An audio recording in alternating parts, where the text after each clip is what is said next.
Hello everyone and welcome. I'm Steve Erickson. I'm Ron Johnson. Thanks for joining us today. We've had such great feedback the last little while with the segments we've actually had the chance to produce. We're going to start a weekly feature called Q&As. This is a question that you ask us, and this week's question was actually sent in by John from Mississauga. And what John wants to know is if there is a steady or a strategic plan that he can use for training for himself or that fits every specific individual on a basis. You know, it's a great question, and John, thanks for sending that in, and please do so. The interesting part about this is that, and I'm going to provide some examples here in a second, Steve, but there's so many different styles, and really one of the key issues that we have when it comes to understanding shooting problems, for example, is that the diagnostic. So you think about a doctor, right?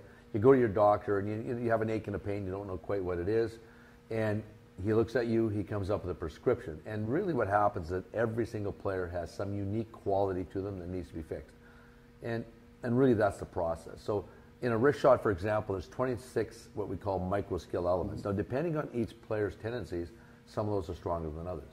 Yeah, and if you're a coach, this is stuff that you really have to pick up on for each individual that you're working with. Yeah, and it's very difficult for a coach. And again, John, I hope you're listening, but the problem that we have is, a coach is in a very awkward situation. He has to run team concepts, team strategies, and somehow you have to try to take control of that situation yourself as an individual and fix or repair your shots. And a lot of the problems that I find isn't really that the child has a problem himself or the pro player has a problem himself with shooting.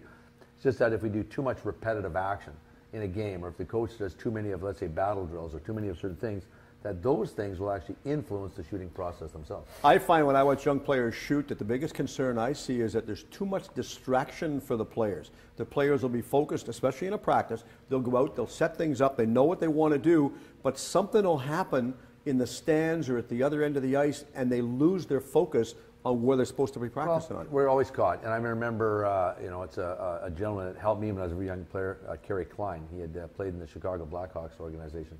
And he really helped me out, so I just want to thank him. He's no longer with us, and it's sad to say, but and he said that there's two kinds of players. He said there's a hockey player and a hockey competitor. Now the hockey competitor is a person that's dedicated and really is on the ice and maintains focus. The hockey player is out there, he's wearing the terrific new gear that we have today.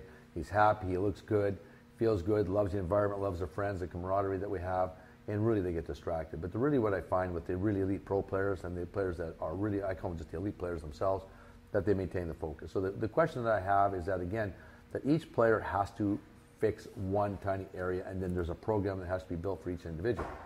And really what I find that my job has been is mostly in the area of diagnostics. I have to look at a player, assess what his problem is, break it down, and find out which of those micro skill elements is the problem, and start a repairing process that allows us to move forward. So in the following example, I'm just going to show you a couple of variations in different shooting styles, and they're quite substantial from pro all the way down to minor. And you can see that from a teaching standpoint, how difficult it might be to be able to pick apart those little tiny things and then build a program that repairs all of that. In this example, I'm working with a professional player, and I'm looking at a couple things to his delivery mechanics.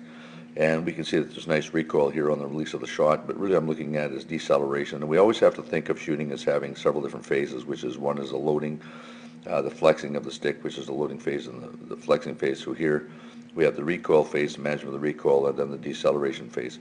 There's a couple little things he's doing wrong here, so we're just going through the shots, as you can see. The couple things I don't like about what he's doing here. I don't like where he's positioning the puck. I don't like his fall through. But again, those are just little tiny things that we're working on.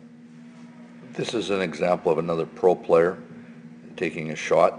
And again, these are things that I have to look at, little tiny areas that we have to look at. We have to look how he manages the puck, how he holds onto the stick, how he releases the puck, his body position, his follow through, that sort of thing. This is another example of a young student here learning how to shoot. And this is the first of that I see. So when she comes in, I ask her to take a shot, and this is her interpretation of what a wrist shot really is.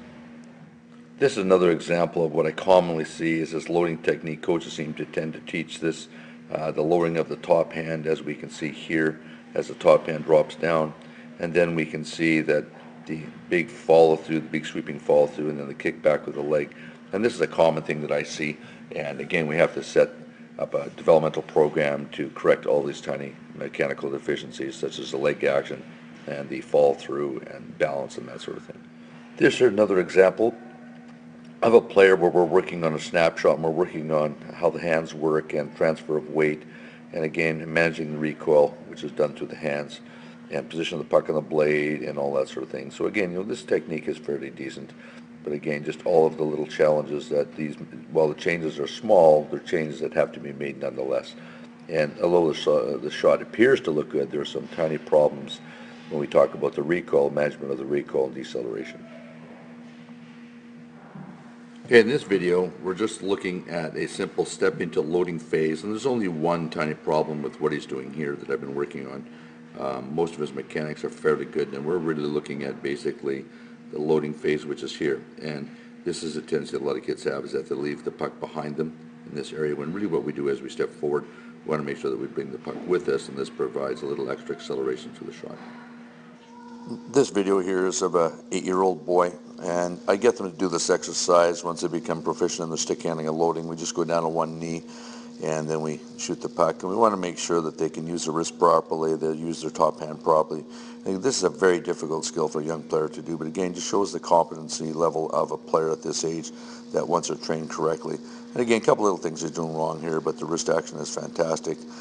The loading of the puck is great. He maintains good balance, as we can see in his posture. So again, this is possible for this. I think this boy here is about just turned 8 years old. So now, Ron, when we look at what you've just shown us, that's quite the different style and techniques from an amateur for a young person to a pro player. Well, you'd be surprised that even like in those examples, I had a couple of the young players who are 8 years old, and they actually have some of the better mechanical elements than some of the professional players. And really, it's really what we have is we create habits. Now, habits are formed from different things that we do in the ice, the way we stick handle, the way we skate. Even I find problems arise from when we're doing off-ice training. For example, I find that in skating, if players do a lot of sprinting and running, that they seem to have a little bit of a higher heel kick in their skating stride. Or if a player plays lacrosse, now that's a killer for some of the stick handling techniques. Now, it's great for loosening up the wrist, but for a hockey player, it can be very dangerous, the fact that those stick handling habits that we have for lacrosse actually influence our shooting and stick handling habits for ice hockey. So that's really what some of the problems are. Coming back to John's original question, it's very difficult to have a standardized program. If you go to a gym and you do a bicep curl, your arms get stronger. But there's different kinds of bicep curls. There are different parts of it's the same as your game. Depending on the shooting style that you have, your stick handling style, your preferences, you'll find that each person has to be diagnosed. So there is to a certain point, but really it's about the diagnostics, John. Yeah, well, I hope that answers John's question, because it's a very intriguing question that everyone naturally has a concern for. I want to thank you for your questions. Remember, we're going to do a Q&A segment on each week's show, so send your emails in to Ron, and we'll get them back to you as quick as we can. Thanks very much. I'm Steve Erickson. And I'm Ron Johnson. And again, just to close off, if there's also a video that you want diagnosed, some of you might be a little intimidated by having it on the show and showing it, of course, because we're all nervous about that sort of thing, please feel free to send it in. Thank you for watching the show.